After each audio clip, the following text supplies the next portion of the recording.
हरिओम।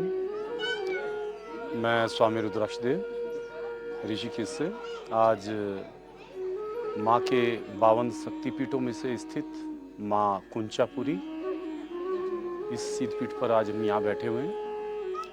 प्राचीन काल में जब माँ पार्वती का पहला स्वरूप माँ सती, जो राजा दक्ष की बेटी थी, दक्ष प्रजापति की, खनकल हरिद्वार में जो स्थित है स्थान, वो उनकी बेटी थी और भगवान शिव का उनसे विवाह हुआ था। और एक बार राजा दक्ष ने एक यज्ञ का आयोजन किया था जिसमें उन्होंने भगवान शिव को आमंत्रित नहीं किया था। तो यह बात माँ सती को पता लगी और जब वो यज्ञ में पहुंची तो उनके पिता द्वारा उनके पति अर्थात भगवान शिव का बहुत अपमान किया गया और अपशब्द कहे गए।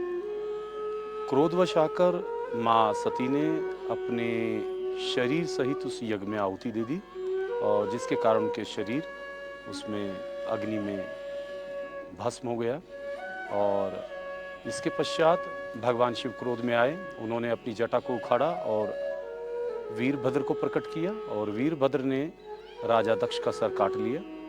और इसके पश्चात भगवान शिव वहाँ प्रकट हुए तो उनकी जो माता सती की माता थी, उन्होंने भगवान शिव से क्षमा याचना की तो भगवान शिव ने उनको बकरे का सर लगा दिया। इसके पश्चात भगवान शिव ने माँ सती की शरीर को लेकर आकाश में उड़ रहे थे और वो रो रहे थे क्योंकि उन्हें माता सती से बहुत प्रेम था।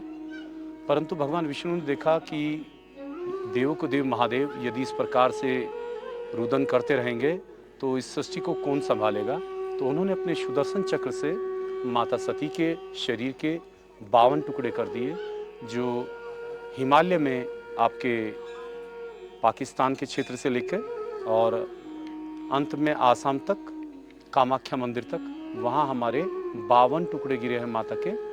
तो इस प्रकार से 52 शक्तिपीठ कहलाए गए हैं और इसमें से यहाँ माता का ये वाला भाग, जिसको हम कुंचा कहते हैं संस्कृत में, अपभ्रंश होकर आजकल कुंजा कहते हैं, ये कुंजापुरी कहलाता है। और इसीलिए इन सभी स्थानों पर एक शक्ति है और यदि ये लोग यहाँ आराधना करते हैं और मन से भगवान की माता की पूजा करते हैं तो अवश्य ही उनको माँ के दर्शन भी प्राप्त होते हैं, उनका आशीर्वाद भी प्राप्त होता है और जो उनको सिद्धियाँ यदि उनकी इच्छा रहती है वो सिद्धियों की कामना पूर्ति भी होती है। और किसी भी प्रकार की भूत प्रेत की नकारात्मक शक्तियाँ यदि उनके शरीर में हैं वो स्वतः ही यहाँ आते नष्ट हो जाती हैं। परंतु अपने भावना भगवान से जोड़नी आवश्यक है। यदि हमें भगवान से प्रेम ही नहीं है तो कोई भी चीज़ कार्य नहीं करती है। ये इस प्रकार से है कि जब हमें मन में ठान लेते हैं कि जैसे कोई औषधि है कि ये मुझे आराम ही नहीं करेगी, कोई लाभ नहीं देगी, तो वो वास्तव में ही लाभ नहीं देगी, चाहे आप कितना भी उससे प्रयास कर लें। आपके मन का जुड़ा होना भी आवश्यक है। तो इसलिए जब भी आप भगवान से भक्ति करें तो प्रेम से करें, भाव से करें और अवश्य ही उसका आपको लाभ मिलेगा। आपका जो आभा मंडल है, ओरा है, वो सशक्त हो जाएगा और किसी भी प्रकार की नकारात्मक शक्तियों से आप अपने आप को सुरक्षित रख पाएंगे।